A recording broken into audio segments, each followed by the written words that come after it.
coming up next on This is Gavin Newsom, I'll be talking to legendary Republican pollster and communication strategist Frank Luntz. We'll be talking about the state of the Democratic Party, Trump's first 100 days, and perhaps most importantly, the state of our union.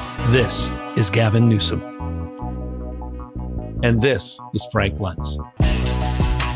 You look casual. You know, Frank, I wanted to dress up for you. By the way, throughout all of this, you've been the most interesting person to me.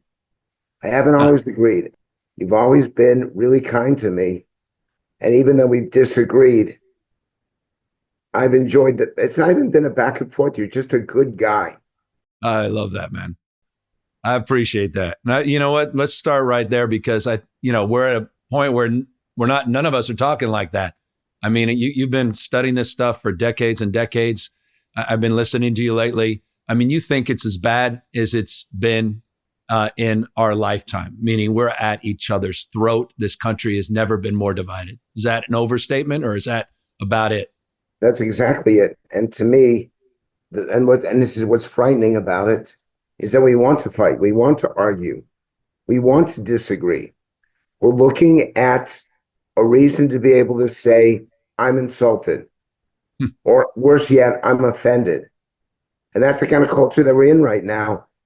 And no one's trying to get us out of it.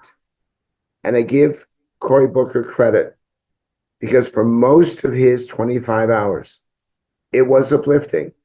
It was talking about real people, real concerns.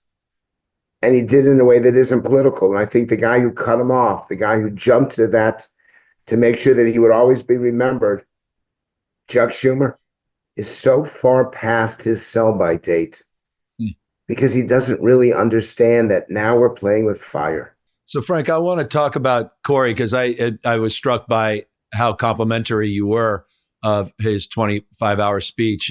But I want to go back a little bit about, you've been studying this, you've been focused on this, you've been a leader in this space and understanding communication, understanding emotion, understanding the nature of relationships, not just the relationship to one another politically through the lens of ideology.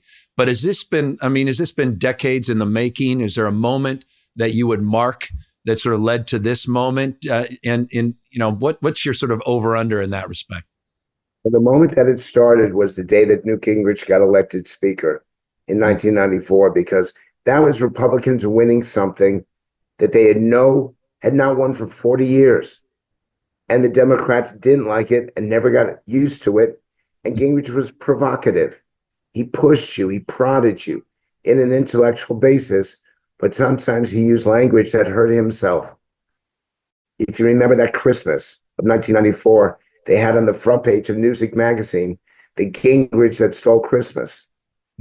Well, you're going to get negativity if that's how the media treats you. Now go forward to Bill Clinton's impeachment. And the feeling that what he did, while horrific and inappropriate, did that really rise to the level of impeachment? Now go forward to 2000 and Al Gore and George Bush actually tying. And how some people on that one side never awarded Bush the presidency and always said that the election was stolen. And then go forward to 2010 and the rise of the Tea Party, and 2016 to the rise of Trump. We've been going through this now since 1994, 5 or 6 different moments. And here's the issue to me. In almost all those moments, there were calm heads. There was somebody who would say, enough, with an exclamation point. Just stop doing this. Just shut the hell up. Yeah, you may be right, but the country's more important. And now there's no one doing that. There's no one saying it. There's no one, look, I'll say this to you. And I like you. I said this. I really do. And people will make fun of me saying it. But when you call yourself the resistance, I had exploded. You're the opposition, but you're not the resistance. Right. You're the challenge. You're the check as a governor. But that's very different than saying I'm going to oppose everything that you do. And I just feel like we've reached the point on every side. I want to emphasize this, on every side, that we're insane. And now our country's at stake. I really do believe that our democracy is at stake right now. No, I appreciate that. And also, it's interesting, just this notion of resistance. When we did a special session, what was remarkable to me is what I did not say, but what was attributed to me as it relates to the purpose of that special session after Trump won. We talked about an open hand, not a closed fist. That never got any attention. Folks focused on that in the context of sort of zero sum, which I think is so much of the politics. But I want to go back a little bit just because 1994, and it sort of marks a little bit of your history. And, just for folks that don't know you as well as folks like myself that have been following you for decades and decades, you've been traditionally aligned with Republican causes. And you were aligned with Gingrich as it relates to that 1994 effort, as it relates to that effort to take back the House, as you say, for the first time in 40 years, and that contract with America, that infamous contract with America. You worked with Gingrich, did you not, sort of helping develop the language around that? Do you separate that from what came after his successful ascendancy? It's the best. Truthfully, it's the best thing I've ever done. I should have quit while I was ahead because it's the first time that elected officials actually put an agenda on the line. What was important to that contract was what they were going to do in the first hour and first day, which is something that still politicians need to tell voters they want to know. Yeah. Second is that it itemized 10 different issues, from balanced budgets to term limits to fighting crime to welfare reform to tax reform, all the issues that matter to people. And then there was an enforcement clause. If we break our promise, throw us out. We mean it. With a 1-800 number to keep track of them. It was the first time that anyone had offered accountability. And of course, the Democrats demonized it. They called it the contract on America. They were wrong. And the voters said they were wrong. And in the end, let's keep the record straight here. Only 40% of Americans ever heard of the contract on Election Day, a minority of voters. But those who heard of it had a 4-to-1 positive rating towards it, which is unprecedented. And it made a difference in the key states because it got Republicans to run for something, not against it. And I don't know whether to call you Gavin or Governor, but Governor, the issue now is that no one runs for something. Mm. No one tells you what you're for. They tell you why the other guy's wrong, the other guy's evil, and the other guy should be defeated. And this is a really important conversation to have, and I'm glad that you're hosting it. And by the way, you've taken more shit than anyone for bringing on. I would not have brought on Steve Bannon. Steve Bannon scares me. Yeah. I knew him before he was Steve Bannon and before I was Frank Luntz. And the guy is, he scares me. But the fact that you're willing to have these open conversations, to engage with people who you don't agree with, why aren't more people doing this? Why don't we have more civil conversations designed to expose the truth, the relentless pursuit of the truth? What is so wrong about this? You, sir, you've been criticized for doing this. And I'm telling people, shut the hell up and listen. You might learn something. Why are we I'm 63 now, and you can hear it in my voice and how these have been some very tough months for me. I'm learning more in these months than I've learned in the last 60 years of my life. Why are we so sure that we're right and they're wrong? Why are we so sure that if we don't pick up another book, that there's no reason to read it, to explore, to question, and to challenge? This is why I teach at West Point. This is why I'm wearing this shirt. Because I'm meeting with the best students, and Governor, you got to come. The reason why I did this interview, why I wanted to be face-to-face, is I wanted to invite you to West Point, reach over, shake your hand, because I know then you have to go. There are more cadets from California than any other state. Love it. I want you to see the best and the brightest and the most ethical and the most devoted and the most civil. They say, yes, sir. No, ma'am. Thank you. They're appreciative of their country, and they're willing to give the greatest sacrifice for it. Just as you and I can have a civil conversation, please come to West Point and meet the best Californians you'll ever meet. No, I appreciate that. In full disclosure, you invited me and Wes Moore, Governor Moore from Maryland, at the National Governors Association. We were there, and you asked if we were available and the two of us had the privilege of doing a little roundtable with you, where you did a mini focus group with these guys and they were asking us questions. And that was a special, I know for Wes and I, we left that meeting, Frank. I mean, these guys, to your point, next level inspired by their service, their civic mindedness, their sense of duty and patriotism. It really touched, I know, both Wes and I. And so I appreciate your firm commitment to those young men and women that are truly among the best and the brightest. And they loved you because the two of you didn't agree on everything. And you talked with each other with civility and respect. You had different approaches to some of the biggest issues facing the country. And they were so thrilled that two of the most important governors in the country would give them an hour. And I want to give you credit for this. You promised me 20 minutes. You stayed for an hour and 10. Governor, thank you for that. Yeah. They noticed it. They appreciated it. And I want viewers to know that you give a shit, frankly. No, I appreciate that. And look, I think, they'd sort of distill the essence of, I think, the path back and getting out of this muck. And I want to go back, though, just a little bit, Frank, on your journey, because I'm really fascinated by this. And I appreciate your firm defense of the contract with America in the context of, look, having a plan, having an agenda, being transparent about it as you're running, and then having some accountability framework and the merits and the demerits of that I'm interested in. But moreover, I'm just interested in your own journey. I mean, you were out there working not only for causes supporting Gingrich, but obviously other Republican causes, as I referenced, in helping messaging and languaging for George Bush, and you worked the pro campaign a little bit, Giuliani and others. Was there a point in your own journey where you realized, man, this is not going well for this country, that Yes. even you started to sort of soften the edges, started to reach out to the other side? Well, I was always curious. And it was Tom Daschle who brought me in.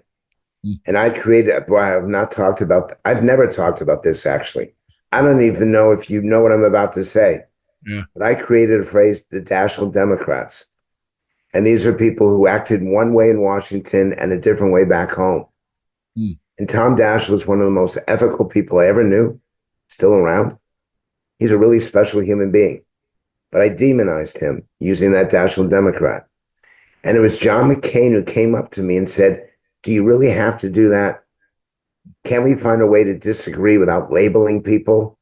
McCain, a Republican, dressing me down. And John McCain's tough. And he disagrees with you. He tells you it. And you have to scrape yourself back together and somehow leave the room with your tail between your legs. And I felt really bad about that. And Daschle was the first person to bring me to a Senate Democrat meeting. This is maybe around 2000, I'd say, maybe 2002. And I presented to them, and I remember then Barbara Boxer, California senator, giving me a hard time around the table. And he leaned over to me and he said, let it go. And it was the best advice I ever got, because she was ideological. She was very political, very in your face, wanted to take you on because she believed in what she believed in and wanted you to know it and wanted to bring you over to her side. So here's the weird thing, how I handled her that day and how we got to know each other afterward. And again, we don't agree on anything. She invited me into her last campaign. And I said to her, do you know who I am? Do you know what I believe? Like, what the hell? And I talked to her chief of staff saying, this is wrong. And she actually was serious about it. She wanted someone on the team to be a check, to be a challenge. She wanted that perspective, and she felt that her own team wasn't doing it. So she said, I trust you. And trust is the most important thing you can have. And to me, it's the truth. The truth, the relentless pursuit of the truth. We have to be engaged in that. And I said no, but I really appreciated the invite. And we still talked. I think you know this, Barack Obama on national television told House Republicans at their retreat. And he calls me from time to time. And they're all saying, So he begins the conversation by saying, I see Frank Luntz right there. He's taking notes. And at that moment, I'm freaking out because I am. He says, he's trying to figure out how to defeat me, how to make Nancy Pelosi look bad. And that's exactly what I'm doing. And all I could think of is a camera behind me shooting my computer. So I reach over, pulled it down slowly so people wouldn't think I had anything to hide. And they're all cheering me. The House Republicans around me, way to go. Yeah, yeah, yeah. And then he says, but you know, Frank and I talk. We have conversations. I listen to him and he listens to me. And then the same people around me are now booing me. Shame. How dare you? And this is the kind of relationship that I've had to American politics over the last 25 years. Just because we disagree doesn't mean we can't have really deep, philosophical, solution-oriented conversations over a meal, over a Coke Zero. It doesn't mean that we can't or shouldn't engage. I'm going to out someone in this conversation. I've had some very serious doubts about where our country's going. And the person I shared that with more than anyone else wasn't a Republican. It was Michael Bennett of Colorado. Because he had the same doubts. And I don't want to embarrass him or embarrass myself. But those conversations were so meaningful to me. We would book sessions for 15 minutes that would go on an hour. My office knew, don't schedule. When you go see Michael Bennett, Senator Bennett, don't schedule for an hour. And his office finally figured out the same. So, Governor, to a lesser extent, you and I have done that, to a much lesser extent. But in the times that we've gotten together, I listen to you. I listen to your ideas. I listen to your solutions. I listen to your leadership. I read your speeches. And I frankly wish we'd known each other better.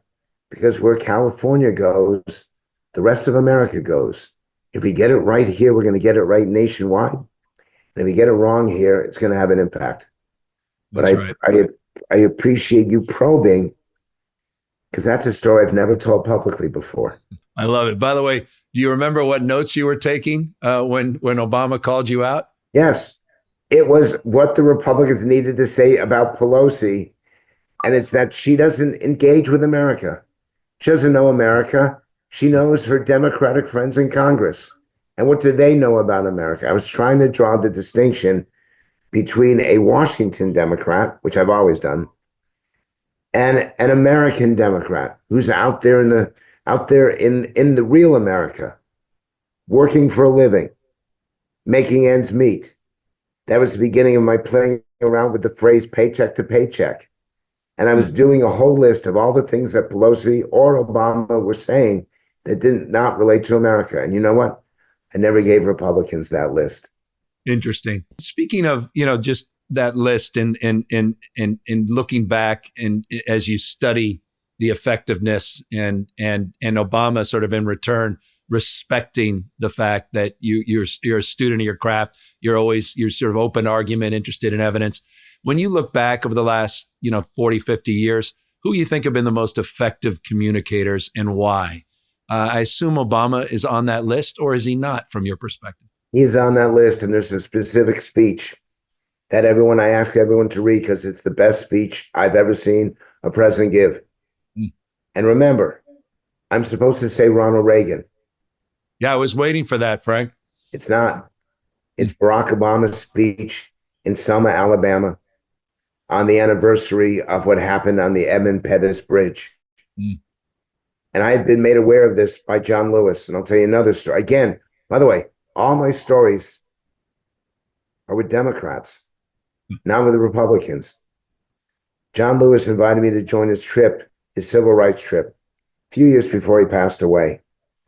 And in every single location and everyone who spoke, he came over to me, sat down, and told me why this was significant. And I kept saying to him, sir, you've got 8 members of Congress here. You had Jack Kemp, who was the presidential candidate. You have far more important people. Stop wasting your time. He puts his arm around me, and I may get choked up. He says, because they're going to forget this place, and you're going to remember it. Of all the people here, it's going to have the biggest impact on you. And so I need to have the biggest impact on you. I'm not wasting time. This is an investment. And you know what? I'm telling you that story now. It came true. I tell people repeatedly how essential it is for all of America to see Selma and Birmingham and Montgomery, not to read it in the history books, not to see the documentary, but to go there and see it. And sir, I wish my voice was better because you're memorializing this, but that was the most impactful weekend of my political life.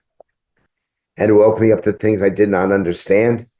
It turned me into a mentor to a number of young African-American boys. In some cases did not have fathers to direct them.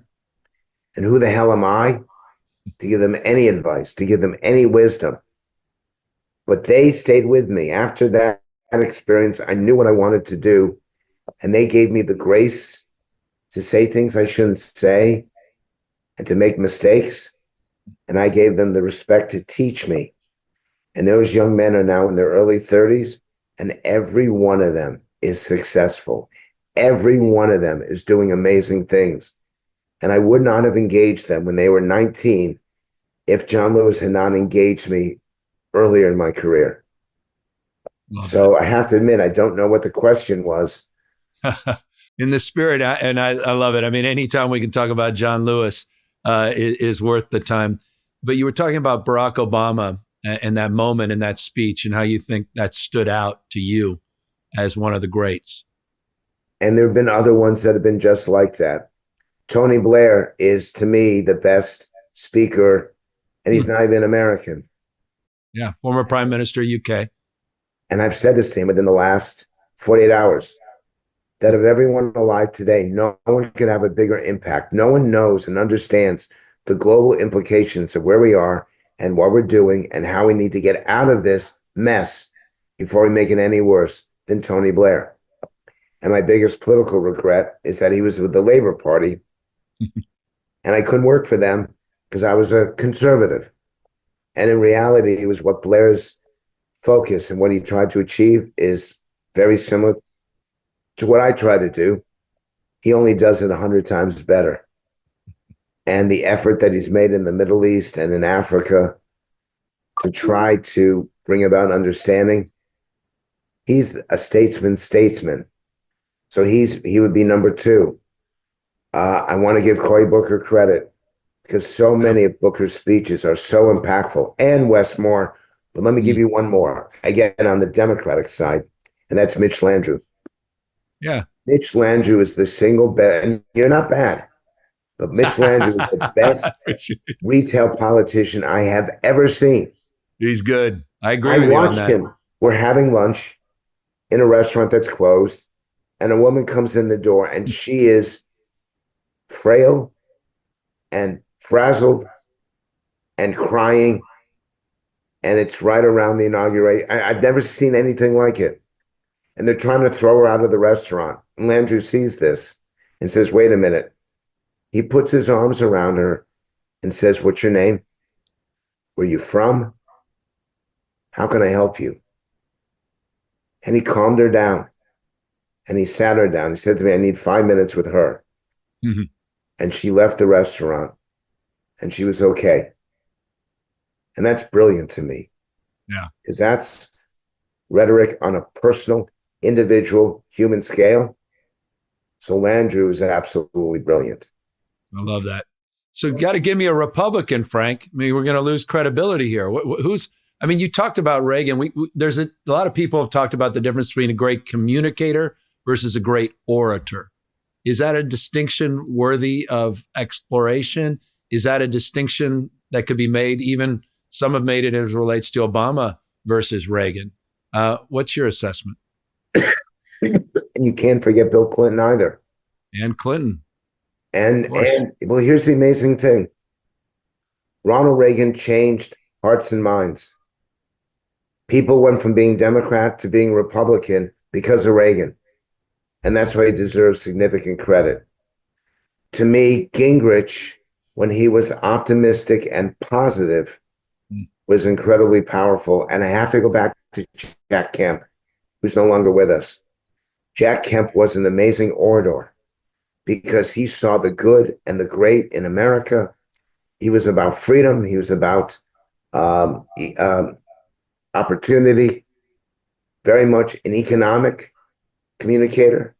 And for the social issues and the cultural issues, for me, it'd be Bill Bennett, who's still with us.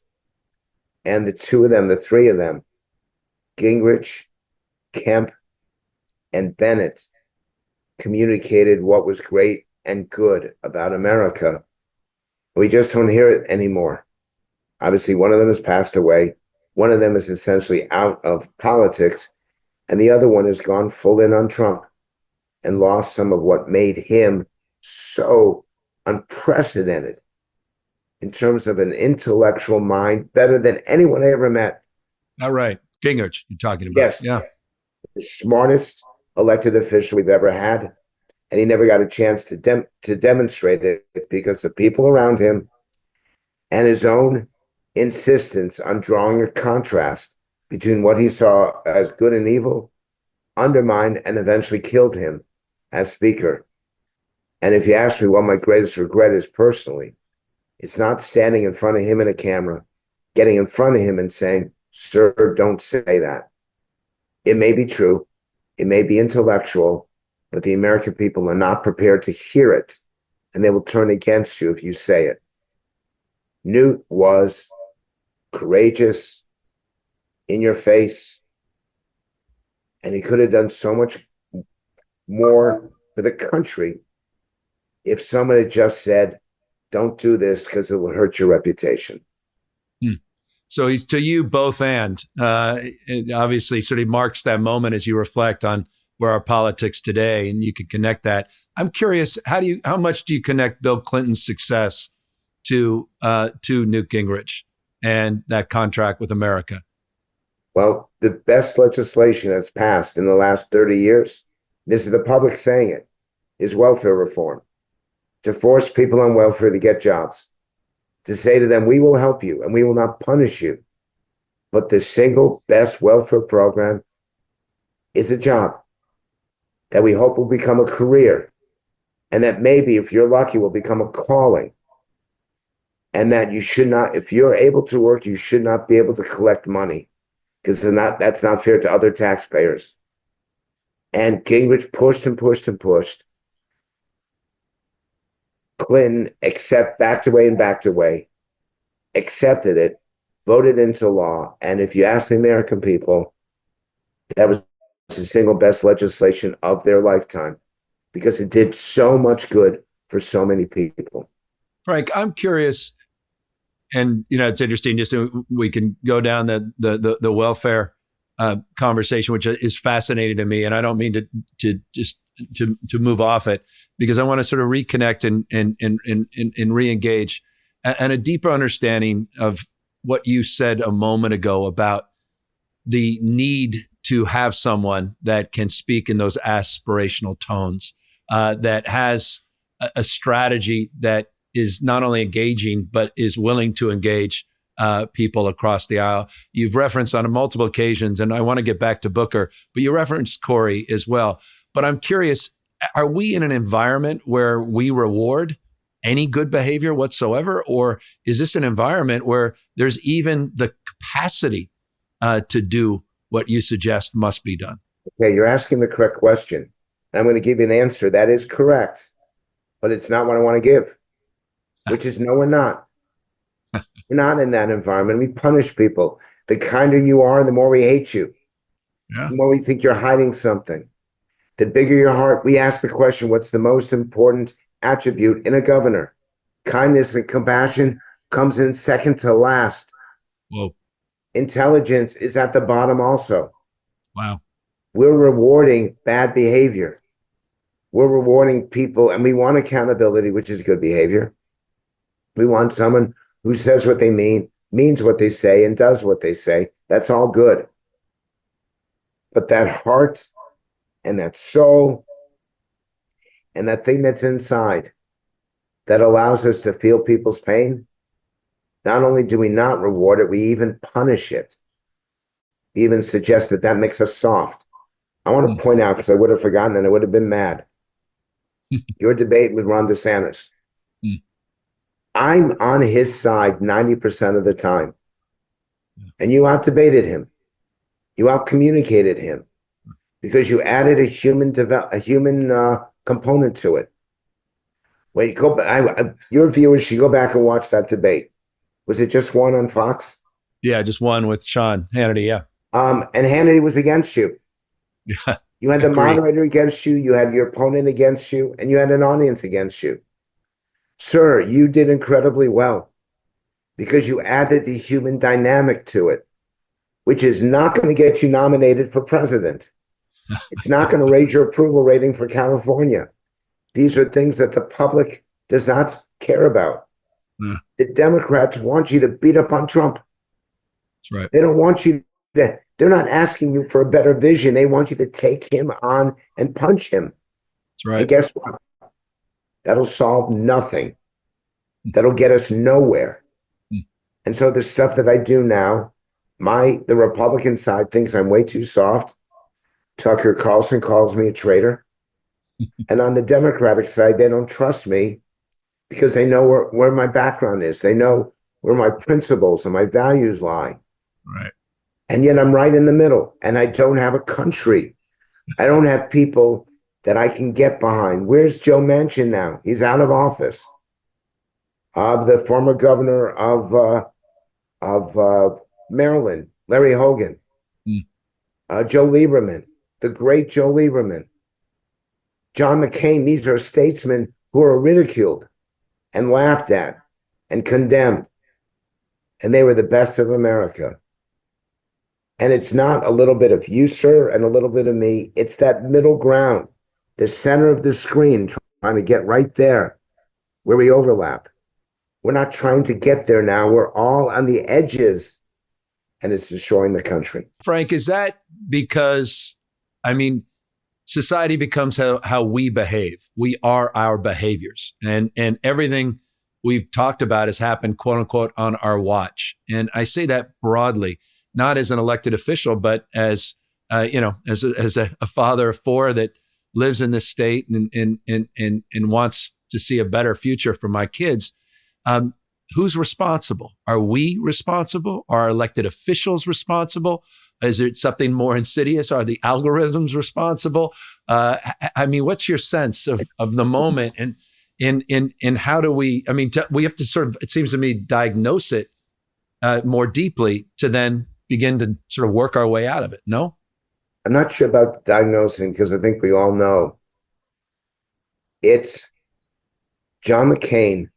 When a woman stood up in a town hall and said that Barack Obama was a Muslim, McCain quietly and calmly and civilly said, "No, ma'am, that's not true." It's a great moment. Great moment. In the debates between them, I remember in the 2008 Republican debate that John McCain was cracking a joke about Hillary Clinton, saying that she wanted to spend $1 million to celebrate Woodstock. McCain didn't support it. He didn't even get to Woodstock. He was locked up at that moment, and everybody laughed. We've lost that kind of campaign right now. We demonize each other. It's social media, but it's more than social media. It's the fact that moms will not take away the phone, will not unplug the computer. I say this to every parent watching or grandparent. Your child is getting addicted as we speak. Your child is losing the ability to make independent decisions and thoughts and engage human beings in a real way because they're stuck on the web. And you parents, don't disconnect that computer. Don't say you're not going to be on your phone. And I know how hard it is to be a mom right now. I know that your daughter's going to say to you, "I hate you. I'm not coming to dinner." Better that she says she hates you than actually grows to do so because of social media. So you think at the core, that has, in more ways, on more days, that has more to say about why we're in this predicament that we're in. It's our behavior magnified 10 times by social media. And then, and I'm going to hold the woman who I think wants to take your job, I'm going to hold her accountable as well. You're referring to Kamala Harris. Yes. We all know how Trump communicates to people. And I ask a very simple question, and I'm trying not to get canceled by him.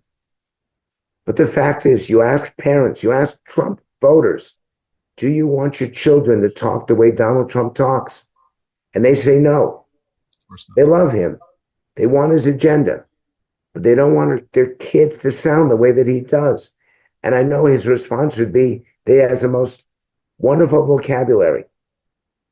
We've all put together videos of how he shoots down reporters, how he calls them dumb, how he says it's not just a matter of being wrong.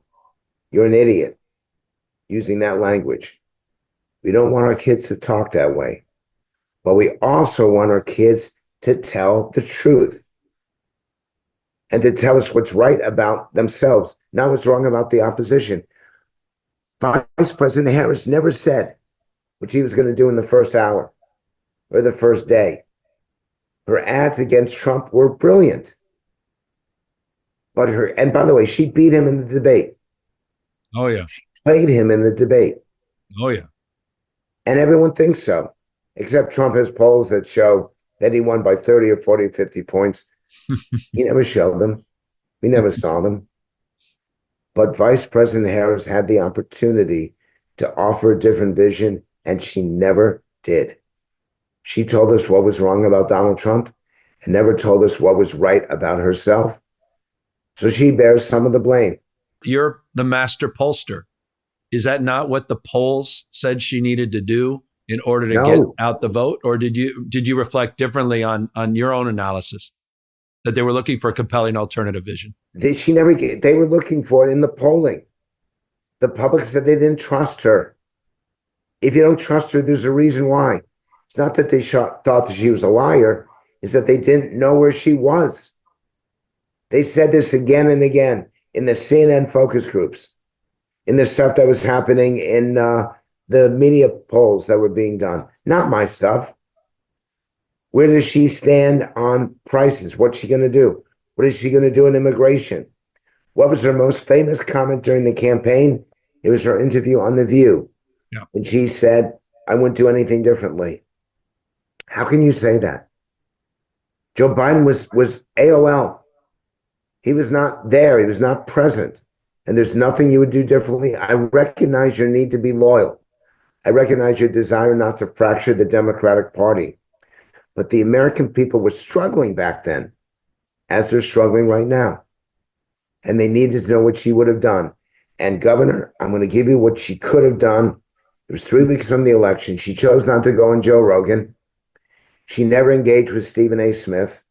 These are people who listen to beyond traditional politics. They invited her. She didn't go. And in the end, she was on Anderson Cooper on CNN. And he begins the town hall with immigration. And he's hostile to her. It's tough on her. And she should have said, and I quote, Anderson, I could answer your questions. I can answer the questions of the American people sitting right in front of me right now. And I'm going to choose them. So let me do something I've not done before. Let me give you 5 minutes on exactly what I'm going to do in the first hour. What is the first piece of legislation I'm going to sign? Then I'm going to do the first day. And she would have this conversation. And then Anderson would cut her off after 5 minutes. And she turned to him and say, no, Anderson, I'm not done yet. The American people have the right to know what I'm going to do. And I have the responsibility to tell them. And for the next 30 minutes, as he keeps trying to jump in, she keeps saying to them, y'all like this? Y'all want this? And of course, the answer would be yes. And so she'd have this personal one-on-one engagement with 100 people in the audience, right. Anderson trying to get in. And that would have elected her president. Do you really? I mean, do you think you're of the opinion, and I appreciate this. It's always so, I mean, we're all, looking back, 107-day sprint and obviously the highlights, the View, everything else. And there's been so many diagnoses of what went wrong to your point about distinguishing herself a little bit from the president, obviously the amount of time, the fact there wasn't an open primary, more broadly beyond her, the incumbent penalty, which some had assessed, issues around immigration, inflation, interest rates, and Israel certainly played a role, I imagine, in some respects. But you think fundamentally this was an election where Vice President Harris could have won? Trump had 91 indictment counts against him. He'd been impeached twice. He was now the oldest president to run for office now that Biden was out. And he had all these moments that one questions. By the way, eating the dogs, eating the cats. How the heck do you elect that? He stood behind it. Right. And he still won. And yes, he's a great communicator. He knows how to talk to his supporters. But she blew it. And she should wake up every day thinking to herself, how did I lose to this guy? Well, I hope she doesn't do that. I want her to move on, and we all do in context. But I think all of us need to reflect on what happened, what didn't happen. You were pretty pointed, weren't you, after that debate, not only that Harris won, but that potentially Trump lost the election that night on the basis of some of those comments. Were you, I mean, did you reflect? I mean, was just your point. I mean, why there was no movement in the polls, it seemed, regardless of Trump claiming he crushed it. And Harris, I think objectively did, but didn't seem to move anybody. I never saw this before. Never in American history has a debate been less impactful on the election. And she crushed it. I mean, she really did. I was very inspired. I was one of the spin room people, so I'm paid to say that, as they say. But I really believe it. And the further distance I have, the more impressed I was with her performance. Therefore, the more critical you should be of her campaign. On that night, she won the election. Why did Trump win by such a big margin? It wasn't even that, for modern days, it wasn't that close.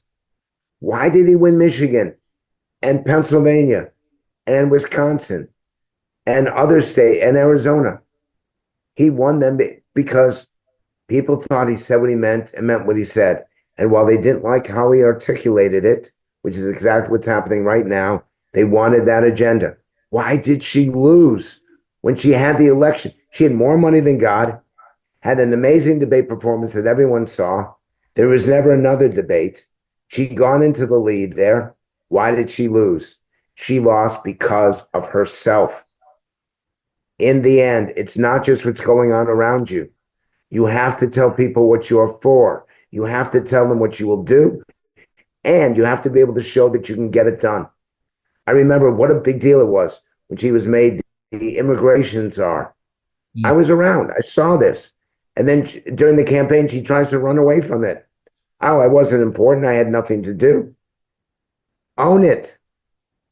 Be sincere with people. Let them see you. Acknowledge, as I'm doing right here, right now, I got that election wrong. I knew Trump was going to win 2 weeks before, but I knew he was going to lose after that debate because no one had ever recovered from such a bad debate performance. Governor, the public deserves the truth. The public deserves candor. They have the right to know when we got it wrong. And if you can't admit you got it wrong, then you probably don't deserve to have your position. And they need to know what you're going to do so you don't get it wrong in the future. I think we've lost not just a sense of civility and decency, but I think we've lost what made America so great, which was this pursuit of the truth, to acknowledge that separate but equal was not equal, to acknowledge that we could be a more perfect union, the idea that we're always focused on doing better for our children and the next generation. And now we try to cover stuff up. And now we try to accept the status quo. The same people who screamed and hollered about prices and voted for Donald Trump because he thought that he would make their life more livable. Look at the stock market. Look at 401ks. Those same people are saying, well, we need an adjustment in the stock market. It was too high. You couldn't afford your food and fuel. And now you actually want your retirement savings to be reduced because it's artificially high. We have to tell the truth just for once. I want to use the F word, but I don't because I want you to put this out. Bring it on. It's been used often here, Frank. Yes. But I'm actually so serious now. Embrace the truth, seek the truth, fight for the truth, and demand that people tell you it. And when they say to you they weren't wrong, make them prove it. And when you say to them, "I've got a better answer," show me, please. All that being said, Trump voters, you've been doing the focus groups. You did the assessment of his first 100 days with everything you just said, everything you laid out, and the imperative of being honest and accountable and speaking truth. No one's moved. His base has not moved. Right. I mean, remarkably, despite their 401ks, despite the impacts on prices, the uncertainty as it relates to the tariff, and all the other sort of chaos that one would have otherwise expected, perhaps, but to, I think, the degree that certainly is alarming. Because they'll say to you, as they did, in a very articulate way, we want action. And Joe Biden was 4 years of inaction, 4 years of empty rhetoric without the intensity of getting it done. And Frank, and forgive me just for cutting you there, but they didn't see the Chips and Science Act. They didn't see the infrastructure bill. They didn't see 400 bipartisan bills. They didn't see the Safer Community Act as relates to gun violence and mental health. They didn't see the IRA. They didn't see those as accomplishments. Is it because the rhetoric didn't back it up? Why was he, from your perspective, missing in action? Or were all those things trivial in the context of the American people? They're not trivial. And normally I try to look at the camera, but now I'm looking at you in my screen. So I can see a reaction here. You actually hit it right on the head. They didn't see it. They didn't see the jobs from the CHIPS Act. They didn't see the roads getting built from the infrastructure. They didn't see efforts at accountability, all the things that you just mentioned. No, sir. They didn't see it. They heard about it, but it wasn't in front of their eyes. And what did they see? People coming over the wall, people coming across the border at night. New York City, where people were illegal immigrants were seen as murderers. That's what they saw. They didn't see prices coming down. They knew the price of eggs. They knew the price of a gallon of gas. That's what they saw. In your question, you actually answered it. They didn't see it. And this is a challenge for you in the last 2 years of your administration. If you want people to see how California's changed, they have to internalize it. It's not enough for you to say it. You have to show them visually, and they have to believe that it's true. I love that. One more thing about Trump. Please. They supported his agenda and still do. They want an end to illegal immigration, and so they're willing to turn a blind eye if some people get kicked out who shouldn't be. They desperately want the U.S. on a level playing field versus China, so they're willing to support tariffs if that's what makes China give American products, American services, and the American workforce an even shake, which they do not do. No, they didn't see waste, and they desperately want an end to wasteful Washington spending. They don't like Elon Musk with a chainsaw. But they do like the fact that agencies that cannot prove that they're delivering, they do want those agencies cut. That's why they support Trump, not for the execution, but for the agenda. So, Frank, what is your, and I would love just in the limited time, just pivot a little bit, because I think where we are and where we're going. I mean, I think about you're reflecting on Harris's campaign a little bit and trying to seek some truth telling, particularly from the Democrats, to understand and own it. Where do you see the Democratic Party right now? And where do you see Donald Trump and the and perhaps separately, where do you see the Republican Party independent of Trump? And if I may, just to extend the long question, any advice for the Democratic Party, any advice for the Republican Party, independent of MAGA perhaps, and Trumpism itself? I have to start somewhere, so we'll start with the Democrats. The public supports Trump's agenda. They just don't support the execution. So tell me how you're going to address immigration, but do so in a way that delivers better results. How are you going to address the unlevel playing field between the US and China. That has genuinely hurt American manufacturing. But to do so in a way that guarantees that factories can open up here and where the workforce is respected for what it does. They do want cuts to wasteful Washington spending. They just want a scalpel and not a chainsaw. So I'm looking for the Democrat who surrounds himself with the word better, who emphasizes we can do it better than that. We hear you. We understand you. We know you're pissed off. We know you want us to fight. Don't get mad. Don't get even. Get ahead. Who focuses on leapfrogging the current resistance to, and it's not acquiescence. It's not Chuck Schumer at all. It's Hakeem Jeffries at his best, because Hakeem Jeffries at his best offers solutions that will address Medicare and Medicaid, that seeks to hold Washington accountable without punishing the hardworking taxpayer. And in the end, and this is the great way to end the Democratic part, respects the hardworking taxpayer. Democrats just want to tax, you say you just want to tax the rich, the wealthy, the affluent. But every time you call for raising the debt tax, for example, that punishes family businesses. Every time you set that number, the people who actually hire, who create jobs, are those who are successful. I live in a beautiful home in LA, as you know. I will only be here this year, maybe 25 days. And I really wanted to do this face to face because I appreciate you and I wanted to express that. You're going to be a leading Democratic candidate. Don't punish success. Yep. Find a way to share it. Find a way to spread it. But if you punish it, you'll never get elected because in the end, Americans will not support that. They do believe that we have a wealth gap that's out of control. It's one of the best Democratic issues, this income gap. But they don't want to take the wealthy down. They want to bring the paycheck to paycheck voter up.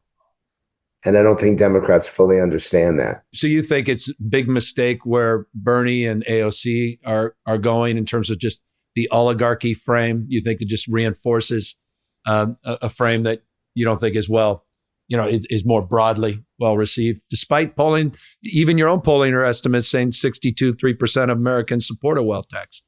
It gets them, and you saw the presentation, because I haven't been public about this. Yeah, it gets them noticed, gets them crowds of 20 or 30,000 people, which is a lot, and makes them relevant to the debate. But it doesn't get them elected president. And that's the difference. And there needs to be someone who says, look, this is a great country. We just have we need to fix what's wrong without undermining what's right about America. And that's not what they do. They're too negative and they're too on the nose. And it will bring about significant Democratic support, but it will not put them in the Oval Office in 2028. You're reminding me of Bill Clinton's famous line, "There's nothing wrong with America that can't be fixed by what's right with America." Yes, and I believe that that's his line. I believe he wrote that. And that's an understanding of where America is at right now, because we're very pessimistic. We believe the future is going to be worse than the present. We believe that the present is worse than the past. But we're not going to vote for someone who's inherently negative. We're not going to vote for someone who's going to take. We want someone who's going to give. And on the Republican side, there has to be a better message than we need to get even with them, then we need to punish them. Because in the end, that does not bring the country together. There needs to be a message that says, yes, they got it wrong and you got hurt, but you're not forgotten, you're not ignored, and we haven't betrayed you. We will right this country. Remember, Governor, it's the working class union voter that put Donald Trump in office and took that election away from Kamala Harris. It's the Latino who said, you want to take all this to help the Black community. What about us? Latino men voted Trump for the first time ever. Yep. These are fundamental changes that have not happened. And the last thing I'd say is among young men, they've come to see more in Trump that's better for their future than Vice President Harris. I don't know if it's what Trump got right. I don't know if it's what Harris got wrong, but these are big fundamental shifts that the Democrats have to address, and I don't see them addressing it. This is why, and by the way, at your best, you address it. At your best, you talk about this and you engage it. You kicked DeSantis' ass in that debate. And I think he had the issues on his side. He had the moderator on his side. But every time you go, and this is California, and we don't want to get into California, but this is part of the Democratic Party. You have a group of Democrats that get you to stand up and cheer and give you standing ovations, and you're pumping your fists in the air. And that gets you noticed, but that will not get you votes. God bless. And I want to end as I promised as we began, and that's going back to Cory Booker. You know, you were outspoken in your praise, and you've referenced it a few times in this conversation. That was a 25-hour marathon. Cory's I consider him sort of extended family. I've known him forever. He's an actual friend, not one of those political friends. So I have a strong bias towards him, and he's just deeply sincere. And I think he's a wonderful human being, most importantly. Forget politics for me. My judgment is about the character of the person. So I loved the fact that you thought that was a special speech. But let's end. Why did you think that was a special speech? And what did it represent in this moment that you think needs to be more represented more broadly in moments to come? He told stories of real people. He told stories of real life. And he didn't just bash the president. He spoke in favor of them, of uplifting them, of celebrating them. Cory Booker has the most positive message for the country, which is not what Democrats wanted to hear in 2020, which is why he didn't get the nomination.